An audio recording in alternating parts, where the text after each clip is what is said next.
Hello, all my viewers, and today I'm going to take this question from the chapter EMI.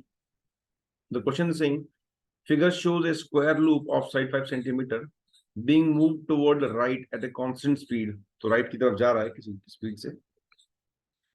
The front end enter 20 centimetre wide magnetic field. ये field की length दे रखी है आपको. Find EMF induce करना है हमको different times पे और हीट प्रोड्यूस भी निकालना है टोटल. सो पहले बात करते हैं फर्स्ट की टी इक्वल टू पे निकालते हैं.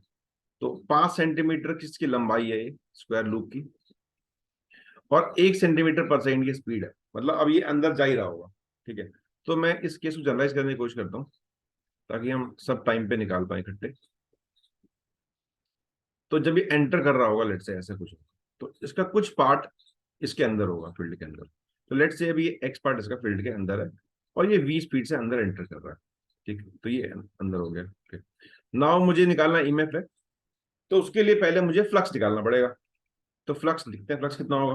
फ्लक्स तो सिर्फ इतने पार्ट से होगा जो कि फील्ड के अंदर है, खाली ये रीजन होगा फ्लक्स के लिए.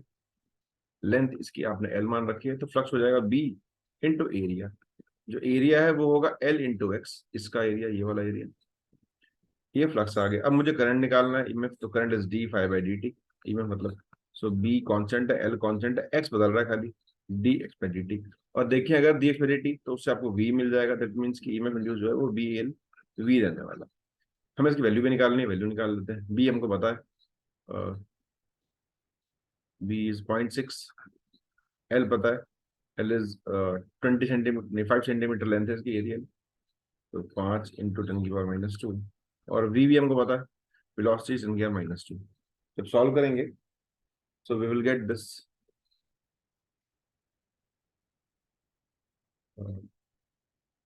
3 इंटू 10⁻⁻4. तो पहले का आंसर ये हो जाएगा. और 2 सेकंड बोला, 2 सेकंड में मतलब ये एंटर ही कर रहा होगा बिकॉज 5 सेंटीमीटर का लेंथ है. 5 सेकंड बाद पूरे लूप फील्ड में घुस पाएगा ये. अब बात करते हैं टी इक्वल टू 10 सेकंड पे. 10 सेकंड बाद देखेंगे अगर, तो 10 सेकंड बाद तो ये जो एज है वो 10 सेंटीमीटर अंदर होगा. मतलब यहाँ से 10 सेंटीमीटर अंदर जा चुका होगा. दैट मीन्स कि उस टाइम जो फ्लक्स है वो जब आगे जाएगा या पीछे जाएगा, तो आगे जा रहा है पिछले, तो फ्लक्स कांस्टेंट हो जाएगा. कितना हो जाएगा वो? B L square. तो जब ईएमएफ निकालेंगे तो ईएमएफ जीरो मिलेगा बिकॉज जब डिफरेंशिएट करेंगे तो then we will get zero because अब सब कुछ फ्लक्स कांस्टेंट हो गया और पहले वो एंटर करा तो एक्स बढ़ रहा था लेंथ की उसकी. थर्ड पार्ट की बात करें, 22 सेकंड में बोल रहा है. तो 22 सेकंड पे क्या होगा? 20 सेंटीमीटर की लेंथ है, तो 22 सेकंड पे ये थोड़ा बाहर निकल गया होगा वापस, 2 सेंटीमीटर बाहर हो गया एक तरह से. तो फिर से ये वेरिएबल हो जाएगा क्योंकि अब ये बाहर निकल रहा है तो फ्लक्स लगातार कम हो रहा है. तो फिर से मानते हैं कि भाई लेट इस इंस्टेंट पे एक्स पार्ट अभी भी अंदर है, तो फ्लक्स फिर से इससे इतना ही होगा. Flux is equal to B into L x, इसकी तरह ही. फिर डिफरेंशिएट कर लेंगे d phi by d t, तो बी एल वी आ जाएगा और उसकी वैल्यू निकालेंगे तो वही निकल के आएगा 10⁻⁻4. बस एक फर्क होगा. फर्क क्या होगा? फर्क होगा डायरेक्शन में. जब ये एंटर कर रहा होगा टी इक्वल टू 2 पे, तो इससे जो फ्लक्स होगा वो इंक्रीज कर रहा होगा, तो फ्लक्स इंक्रीज कर रहा होगा. तो लूप में ऐसे करंट इंड्यूस होगा कि इस फ्लक्स को डिक्रीज करे.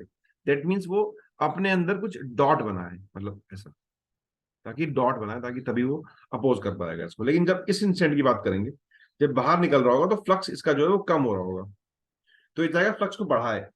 तो ये फिर से क्लॉकवाइज करंट पैदा करेगा ताकि यहाँ पे डॉट फील्ड बनाए, क्रॉस फील्ड बनाए. ठीक है, तो ऐसे हमने 3 पार्ट कर लिए. और फिर चौथे पार्ट की बात कर रहा है 30 सेकंड बाद. 30 सेकंड बाद तो पूरा ये फील्ड के बाहर कहीं होगा, यहाँ पे कहीं, क्योंकि टोटल लेंथ ही 20 सेंटीमीटर. तो फोर्थ पार्ट का भी आंसर जीरो रहने वाला है बिकॉज फोर्थ में तो फ्लक्स ही नहीं है कुछ भी, तो ये मैं तो हो नहीं सकता. अब बात करते हैं 5वें सेकंड की, 5वें पार्ट की. पांचवा मतलब सिंपल, हमें हीट निकालनी है. Total heat produce during this time. Total time में कितनी हीट प्रोड्यूस होगी. ओके, तो हीट का फॉर्मूला होता है बस H is equal to I square R T या फिर V square by R T. ठीक है, और अगर वो वेरिएबल है करंट वोल्टेज तो हमको फिर इंडिकेट करना पड़ता है अकॉर्डिंगली. अगर वेरिएबल तो हम ऐसे करना पड़ेगा, d is equal to V square by R into d t, और फिर इंडिकेट करेंगे. देखते हैं.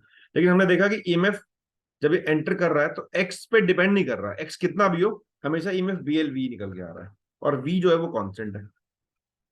ठीक है, फिर कुछ देर बाद जीरो हो गया. मतलब टी इक्वल टू जीरो से लेकर टी इक्वल टू 5 सेकंड तक, जब तक ये पूरा एंटर करेगा, तब तक ईएमएफ वाज BLV।